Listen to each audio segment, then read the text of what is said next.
there, Nostalgiacon. Let's kick things off on day 2 of panel stage. So, please give a warm welcome to... See, these guys have actual main character energy, all right? So, we're gonna be talking to them about being a lead in one of the most successful animes out there. Many of them are no strangers to the work that needs to happen, but they all got in common that they take the front and center stage on many of the shows. So without further ado, let's bring in, we got a big panel to kick things off. So we got Derick Snow, we got Aron Dismuke, Diskin. Welcome, make your way. Feel free, whichever one you want. We got Pittman. And a surprise for all, Kristen Mcguire also coming onto the stage. Welcome. Come on in. Welcome. Good morning. Go ahead. You see? Yeah, we only got a few mics, so a little bit of sharing.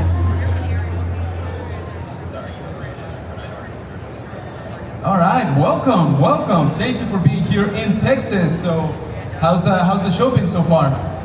It's been great. Yeah, great crowd, awesome. Great people, awesome interactions at the tables. Oh yeah, absolutely. And so, any first time visit to Texas here?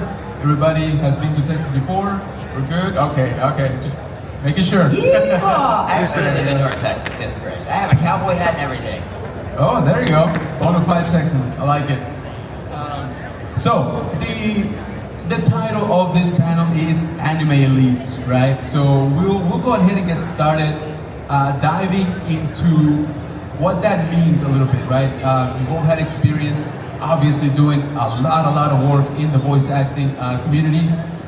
Do you feel that when you know you're gonna be one of the main characters, one of the main recurring characters, does that add on, a layer of stress, a layer of difficulty, maybe to the performance? Yes. Well, it varies. Like, there are characters who are main characters that are defined by what happens to them. Right. And then there are main characters. So, like, an example for that would be like Leonardo Watch, One Blockade Battlefront is a windblown leaf that all of the wacky characters around him do most of the hard work, and he just kind of goes, "True. Whoa, you're weird," Right. And then there's like Sinku and Dr. Stone. He is a driving force for the show. He's the one who's doing freaky stuff, and everybody's reacting to him. So, when I was doing that role, I was like, oh, this is gonna be hard. So I guess it varies, but yeah, and you definitely feel the import whenever it's your job to kind of carry the story forward more. And then I try to research accordingly. Oh, that's the nice. case. Yeah. So I'll give the opposite answer. No. Good answer. All right. My reasoning is, if I put a lot of pressure on myself to be like, oh, this is a major important character, get it right, I will get it wrong, and I will screw up, and I will constantly be judging myself. So I find let the original Japanese performance guide you, but invest in the character in your own way, so that it makes sense from your own acting perspective. Because sometimes my instinct will be very different from what the Japanese is doing. Sure. And if I try to match them, it doesn't feel authentic, and then I'll feel like, oh, I'm just being a parrot instead of being a performer. So for me, I try to figure out those little moments where I can put my own acting perspective into it. But yeah, I try to take as much pressure off myself as I possibly can. Otherwise, I will go insane. So I don't know how he does it. That's impressive. I'm gonna say maybe, because that's the third answer, right? There That's you the go. only I like possible it. way.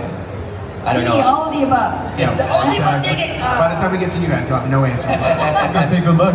Yeah, I voice a character like Shinya Kusakabe in Fire Force. There's bigger, sexier characters. There's wackier characters. Sometimes you get these strong. You basically like the shoulders that kind of. You're the medium part of the show that revolves around that. Specifically for a show like that. Or another show that, it's kind of a newer show, not a popular show, but a great show that I just wrapped on called Delico's Nursery, where I'm the lead guy named Dudley Delico. He's a vampire daddy. But for that character, he's so subtle, and then there's much bigger characters about that. So Yeah, it's maybe. How's maybe sound? I like it. y'all do. It's a little different, I think. Well, I don't want to assume, but as being a girl lead in anime, there's a different type of pressure, especially if you're playing like a higher pitched character, because there's a lot of comparison between what you're doing and what they're doing in the Japanese, and it's very rare in America for a female to be like, well, hi everybody, oh my gosh, it's so good to see you. And so it's like really odd to the human ear to hear that in English, I feel like. So there's a lot more pressure to try to do that voice and not be very annoying about it. That's a delicate balance. It's a very delicate balance, and there will always be comparisons. But that's the only pressure I usually come up against. Usually I'm just excited. I'm like, yes, I can pay my mortgage. This is gonna be great. But it also depends on the lead, because like some leads are very talky, like Senku. But as a female lead, I've had several leads where I come in for 2 hours a week to say, yes, Your Grace, that's wonderful. And that's it. Like, she's the lead of the show, she's in the title, but she's very soft-spoken and lives to serve. And so I'm like, cool, that didn't pay as much as I hoped. So it's, there's less pressure when it's just a few lines per week. Sure, I can see that, yeah. Yeah. For me, mostly, it's the director. If they have confidence in me enough to cast me to be in something, then usually I start tightening up that relationship the most, just so I know kind of how they move, they know how I move. At the end of the day, I always have to trust in what they do. Sometimes I'm a parrot, and I get a line reading, which is fine with me, because sometimes it actually starts driving you into the headspace that the director wants you to be in. So I don't mind having some training wheels for a little while, just till I get a better sense of the character. Yeah. Nice, yeah. And with that, you brought up a very interesting point, which is the director. And so I know some of you have actually made the leap, over into directing some of this stuff, right? Would you say that, coming from voice acting, right, coming from the other side of the window, that made you, I think I can do this, I think I can direct, I think I can guide, other actors. Like, do you think that informed you? I have never felt that way. Yeah. Do you want to start? I can. I feel like our stories are very similar. We're both writers. Yeah. Right. I feel like writing leads more to directing sometimes than acting per se. For sure. But for me personally, going over to directing is fun because it's a different type of collaboration. As an actor, you're just one part of the puzzle. As a writer, you're one part of the puzzle that you'll never see again once it leaves your hands. And as a director, you have the whole puzzle. The only difference is the puzzle is always moving. And so you're like trying to put together this puzzle as everything's moving. But it's cool because like you have an idea of what the final product should look like, but it's going to change depending on what actors you have in the booth, because you may have a read in mind of like, this is how this should sound, but then the actor will give you something completely different than what you imagined, and it's fantastic. And so it'll change everything. So I feel like going from acting to directing, it's interesting because I feel like it makes you a better actor, To be a director makes you a better actor. One, because you get to see all your colleagues be amazing, and then you steal all their secrets. You're like, God, that was a really cool idea. I'm gonna tuck that away for later. But it's also, being able to see the whole story and everything, I think helps you, as an actor, perceive things more quickly in the booth than maybe before. I feel like it's a crash course almost on acting. Yeah, I don't know. That answer's all over the place. I apologize. That was great. That was good. Yeah, I think it made me more likely to focus on the lines that aren't mine as an actor, which is apparently in theater like the whole job. But I didn't know that coming from voice acting from age 9. So I think there was a time where I would fall into the trap of BS, my line. And that can lead to some reads where like, the example I always use, this is the thing that I think can accidentally make any scene feel unnatural. It's like, okay, 2 guys are looking with binoculars, they're generals, and one's like, the enemy's coming with tanks. And then he passes the binoculars to the other general. And the other general says, those are Sherman tanks. That's what you want to hear, right? Okay, I hear you, there's tanks. Oh, they're Sherman tanks. But if you don't read the other guy's line, if you didn't know that that guy was going to say that, like he didn't record first, so you didn't hear him, what you might get is the enemy's coming with tanks, and then those are Sherman tanks.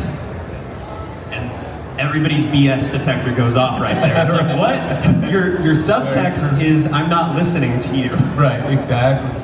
So it made me really care about making sure that I'm listening to the person, even if they haven't recorded yet and I can actually hear them. It also gives you a lot of appreciation for everybody else's part of the job, like the engineers, like who are the God's gift to anime. You guys don't know that because they don't get nearly enough love, but they're the ones that are like, It's the secret sauce. it's the secret sauce to every anime is a talented engineer. You'll have the perfect read, but it's just a hair too long. But then the engineer does magic and fixes it and the puts it enablers, into yeah. place.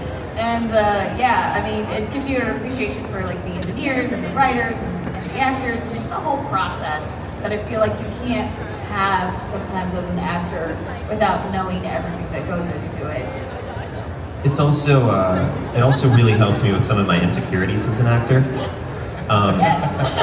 Like getting to see like the veterans that I grew up looking up to flood lines, sometimes repeatedly, I was like, oh my God, it's not just me. Yes.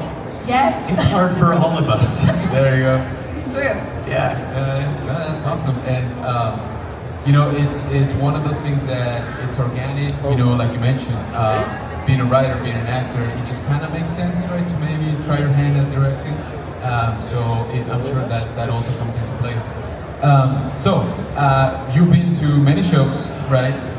Would you say, in general, you guys get recognized for your lead roles, or you know, which one would you say is actually your most popular one? I would say it's kind of a mixture of both. Okay. Usually it'll be one of 2 roles, and Okay. they're both leads. And then every other person is, I remember there was this one random character Nice. that was like a background character that I Nice. loved. And he had a weird line delivery, and I liked that. Yeah. Do you have any prints of that? And I'm like, no! I don't even remember that character. So like the leading roles are definitely like, I think, what drive a lot of us Sure. to conventions. But most of the time, it can be anything that just like resonates with the fan base. Yeah. Nice. I need to get a sketch artist handler who can just draw them up real quick. Yeah. There you go. Yeah, I was gonna say. Oh my God, I bet that you we do. know one. Yeah. That's awesome.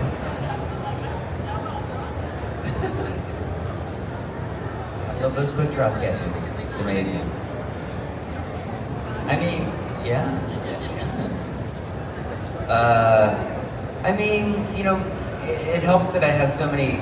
I have like some pretty good leads, and then I'm very lucky to hop on to some newer shows like Chainsaw Man, where I have literally recorded for an hour. Nice. I'm Nice. very lucky to be a part of it because of the potential for all the stuff that's happened. Yeah, it's funny how we do that. And these days, sometimes before I go to conventions, you never know. Like sometimes it's locally, like regionally, some shows are more popular than others. So Sure. sometimes when I say, hey, you know, Akron, Ohio, I'm headed your way. What do you like? Nice. That way I'll go, you know, I have like, you know, I have so many random prints at this point. I've been doing this for a minute, but I'm like, I have like 2 or 3. Let's bring 3 of those and see what happens. Smart. And then some random show that I did like 7 years ago, a great show like Ensemble Stars is a show that it is wonderfully confusing to me because I did it and then I forgot about it, and then like 3 years later, 4 years later, people are cosplaying as, you know, Natsume, and I'm like, wow, this is amazing. For a second I forgot, but then, you know, you dive back in. I'm all in. Now I have like so many friends. That's awesome. Usually the more random characters that I do always kind of makes it a little bit more special when someone comes up and asks me about it. Or I did a show once that I think the entire theme was Attack on Titan, and I'm not sure, things got mixed up or confused, but I had like maybe 3 background guy, like guy A. So maybe a couple lines. They're like, he's on attack, and the sign was really big, Newton Pittman, Attack on Titan. And I was like, oh shit. And so people would come up to me and they'd be like, who were you in this show? And I was like, I was man A. Somewhere about halfway through the show, I was the guy in the background running. So Nice. that's always interesting. Right. Yeah. No, I was man B. That's right. And they'll correct you on that. Don't worry. They're like, no, technically you're yeah. Manton C. Newt plays my favorite character in My Hero Academia, which is Twice. Yeah. Yes, he's the best character. Fight me. You would think being married to Bakugo would be my favorite, but it's not. Sorry, not sorry. I probably, so I have like a few leads. They're usually I call them the waifu shows, where it's like, that's my waifu. And I'll get people that are excited for that. But my most popular character is Malene from that time I got reincarnated as a slime. Yes. See, that guy gets it. So she's like, I call her the Chaos Gremlin. She's not the main character, but she shows up just often enough to really F things up and then laughs and flies away. So, I mean, the lead work is fun, but honestly, the lead characters are meant to be sort of insert characters a lot of times. So they're also, unfortunately, perhaps I'm wrong, the most boring. Because they're meant to be you. They're meant to be so you can put yourself in the story. So the support characters are the ones that are like super quirky or super interesting, unless you're like Senku from Doctor Stone. But yeah, so the lead isn't always like, it's fun to be the lead, but then the support characters are where you really get to let loose. That's awesome. Yeah, and as you mentioned, you know, Twice, for example, right, has had quite the arc, right, in the show. And, you know, our characters... Twice is a hero. Fight me. There you go. I like that. I agree. So, to your point, right, even though he's not the front and center usually, his arc has been one of the best, you know, in the show, like, just period. So, when did you kind of found out, you know, that your work was, because, you know, for example, you've been doing voiceover since you were very, very young. You were part of, you know, Full Metal Alchemist, right, when you were still very, very young. That has sort of just continued, right, and snowballed. Was there a moment for you guys, I don't know, maybe your first convention, or, you know, you got a call from a friend saying, I just heard you in this show that I'm watching, when you're like, all right, you know what, this is pretty popular? Yeah, I remember the first anime convention I ever went to. I was like 14, and I was there with, well, the two people that really stand out would be Laura Bailey and Travis Willingham were there because they hadn't done any Critical Role stuff yet. Right. And I was sitting next to Travis, and we go to this convention, and it seemed like it was going to be kind of small. It was called Anazona, and we go into the opening ceremonies room, and we're all supposed to introduce ourselves. And it's like that thing where the teacher says you have to stand up and say an interesting fact about yourself, and like all the cool kids like make the whole class laugh with their one sentence, and I'm like, I got nothing, I'm cooked. I'm not interested. So I'm panicking because the room is completely full, and the people are very rambunctious. They're really like vocalizing like animals, hungry animals.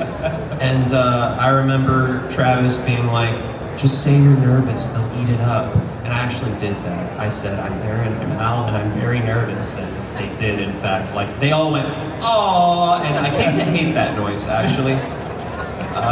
But yeah, I did realize at that point, and it's very thankful that that's when I realized it, because like, I do get what you mean, but if I had known that FMA was gonna be what it was when I was recording it as a 12-year-old, I would have not been thinking about Al and would have instead been thinking about Aron the Ego Phoenix. Right. And it wouldn't have been as good. Interesting. So yeah, I'm really glad they kept the wool over my eyes, as There it you were. go. Yeah. Yeah, I mean, when we do this stuff, we're basically like mental patients. We're in a padded room. Yeah, we're the part that's in the padded room. So it's really weird. And then you come out to any event like this and you go, people care about those weird noises I made while I was by myself, Nice. talking to no one? Oh, I guess people like this stuff. Great. Absolutely. So it's, like, I mean, I've been doing conventions since around 2008. Okay. And it never really gets boring for me because I'm always just like, oh, that's right. People actually care about the stuff that, you know, goes into all this stuff and the people behind it. And I just think that's neat. Yeah, absolutely. It's amazing. I remember I've been doing anime for about almost 11 years now. But my first conventions were just as the world was opening back up, you know, after the pandemic and stuff like that. But I remember the first time anybody said, somebody just called me up because they were watching, you know, Dragon Ball, and I voiced this character, the Supreme Kai in Dragon Ball Super of the Universe 9, screaming about the trio of danger, and then like I had 2 people call me like, Derick, are you in Dragon Ball? Because that's the only show that my mom knew. I was like, I made it! My mom knows one of the animes I'm in. And yeah, it's gone on, but yeah, it's sometimes it's surreal when somebody will walk up. I remember there was this show that I did called Angels of Death. It's kind of it wasn't a huge show, but it's weirdly popular among very specific people. It's spooky and murdery and stuff. And he's kind of a sexy murder person, which is great, which is good. Sexy murder person. And I've had the most interesting interactions because that show came out about 7 years ago. So like these, maybe like, they were like, probably the most popular age group was like maybe like 14, 15-year-old girls or whatever. So now they're like 7 years older and they're just weird, you know, because now they're adults and paying taxes and whatnot. And so they're just, you look for that little secret, like, are they wearing something that's a little murder, there's like slight murder tattoo somewhere. Angels of Death, that's the one. There you go. I think I've told this story before, but the first con I think I ever went to was the New York Comic Con, and I was with the Fairy Tale cast. I think at that time, Yeah, exactly. What I had no idea. I don't even think I had an idea of how big anime was, let alone Fairy Tale and everything that goes with, let alone Todd Haberkorn. I made the mistake of walking with him through the convention, and I realized people started swarming us, screaming, and I was like, what is happening? I got very frightened. And then finally Todd, like both Todd and Colleen were like, is this your first show? And I was like, how can you tell? I'm wearing like sunglasses, I'm sweating, I'm just like, what the hell is all this? And I believe one of the guys from, what is it, Silent Bob, Jay and Silent Bob, the guy Jay was standing next to us doing his autographs and everything, and we had a line of like, I don't even know, going out the building. And he's like, who the F are you guys? And I was like, I don't know, man, I don't know. Yeah, that definitely it was intense. I had to take a break a couple times just to go and like stare at a wall or something. Yeah. That definitely sounds like Jason Mewes would do it. I come from Artist Alley, so I've been doing conventions for a long time. Before I was even a voice actor, and then once I was a voice actor, they were like, sweet, you can also talk about voice acting. And there was a long time where I would be on these panels and nobody knew who I was, because back in those days, anime came out like a year after it Right. was in I didn't Japan, try. so they'd be like, what have you done? I'm like, additional voices. I don't know why I'm here. I make comic books about unicorns that turn into hot dudes. But I guess my claim to fame, like my moment of like, I made it, it's more of like a revenge story. It's that I played a really hot character, and then one day my brother called me, and he was like, you're not allowed to play hot characters anymore. And I was like, like this has been years in the making. This is part of my revenge plot from you teasing me as a kid. And Yeah, but hold on. he was like, all my friends are like super into you. And I was like, perfect. How does And he this- was like, they all want to talk about your character. And I was like, Dude, what the hell? So, What am I doing? I'm actually on a group chat with them this morning. They sent me Okay. something trying to like Sure. make fun of me for Jeez. something. I was like, sorry, I can't partake. I'm too busy signing autographs Nice. today. Which is like not how I usually feel about it, but I like had to put them in their place. Mic Like, drop. That's awesome. That's Alright. my only thing is like, I ruined anime for my brother. And so speaking of, Kristen is a very talented artist, and she actually has some work here, in the show. So, want to tell us Yes. about that? Okay. If you come to my table, I draw all of my own prints. Everything at the table is drawn by me. But I can also draw you as an anime character. It's like a caricature that you get on the boardwalk, but you'll like it at the end. It's really flattering. It's the perfect Christmas gift. My daughter just got into college. Please God, come to my table. It's so expensive. We haven't even started paying yet. Do you also have a website for your artwork? I have a website for my voice acting. Nice. I have Instagram. I have a QR code. You can scan it, and it'll There you take you go. to all of my socials. Perfect. So make sure that you stop by Kristen's booth, guys. She'll be here obviously the rest of the day. She'll be here tomorrow. And that is all the time we got for this panel, guys. Thank you so much for hanging out with us. Thank you guys. Give yourself another round of applause for them. Thanks, guys. Thank you so much, and make sure you stop by their booth.